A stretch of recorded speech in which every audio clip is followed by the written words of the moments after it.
faith anymore. We're so busy trying to get them educated and get them placed in the world that we're not spending any time trying to get them placed in heaven. But if there's a faith in you, you ought to be transferring it to your children and letting them know the most important thing is this thing is wrapping up and you can occupy it till he comes. But guess what? He is going to come. And when he comes, you want to be ready.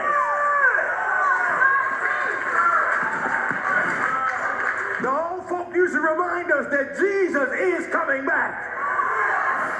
We don't talk like that no more. That's language of accountability. That's letting people know you just can't live any kind of way and do anything. There is going to come a judgment. We don't talk the language of judgment. We don't hold people accountable. We don't tell children that your sins are going to catch up with you. We don't tell them that your life you're living is going to catch up with you. Yes, sir. Yes, sir. And we let them go off in sin. And then we try to cover. We try to excuse. We try to give all kind of reasons why. When God himself won't accept it. He says, even if these three of my favorite are in the city, their righteousness will only... Oh, God, I feel like teaching this a little bit. He says, we're in a season now where their righteousness can only cover themselves. We're in a place now where I'm not doing package deals and group deals right now. This is for individual favor. I ain't doing buddy plans. I ain't doing, no. It's your righteousness for you. Come on, sir.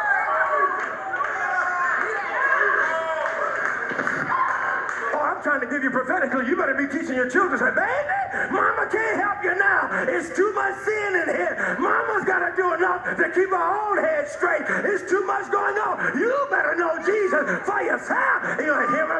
You better have a prayer for yourself. You better have a relationship for yourself. I ain't talking about when they get old. I'm talking about when they're babies. You need to start training them when they're babies because the enemy is trying to take these jokers out.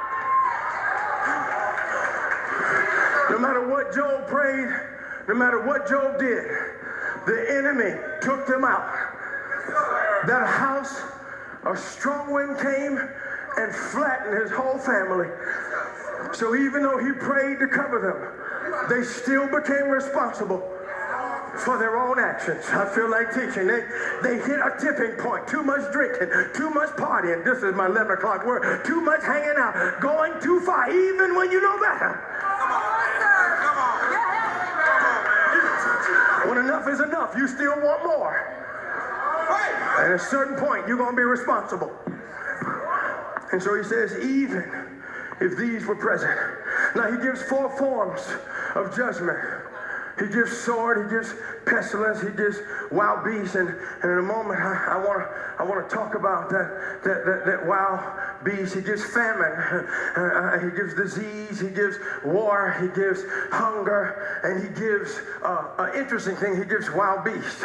And see, I was looking in the Levitical customs of God, and where he talks about right living among men, God gives the order about blood, and the most valuable blood in the earth is a man's blood. It's not an oxen, it's not a dove, it's not a bullock. That's why they were put on sacrificial offerings, and men weren't. And even when he asked man to sacrifice, he says, now I'm going to make you a living sacrifice. I'm not going to require your blood. I'm going to take one man's blood. One man. Oh, God, you better hear what I'm saying. That I'm so serious about one man. I'm so serious about man that I'm going to let one man's blood cover the sins of everybody, because I don't want no man's blood spilled. Man's blood is so important to me. Only Jesus' blood needs to be spilled to cover the sins of everybody. But when it came time to cover a man's sins, he killed lambs, he killed bullocks, he killed doves, he killed every kind of animal and spilled their blood, because it took a lot of animals to value one man. Yes, sir. Teaching, sir. And one of the things I think we have slipped into is a form of bestiality in this country. And what I mean by that is we're so affectionate for animals that we've lost the affection for men because we're more affectionate for animals. And we think that we're doing something, but it's a form of idolatry. It's no different than in India where they won't kill a cow and they'll kill each other, but they won't kill a cow because they worship an animal. And what's happening in America is we've slipped into a form of idolatry and love for animals so much. And I'm not saying throw animals away. I'm saying God made them, but he didn't make them in a hierarchy greater than a man. And so don't give me no commercial with no puppy dog looking sad on the commercial when there's children in the street that don't have clothes and don't have a roof and don't have food. Don't think I'm going to be more sympathetic for a dog than I am a child. Something's wrong. When you got more animal shelters than you have for people, that you got more animal shelters than you have for veterans, something's wrong.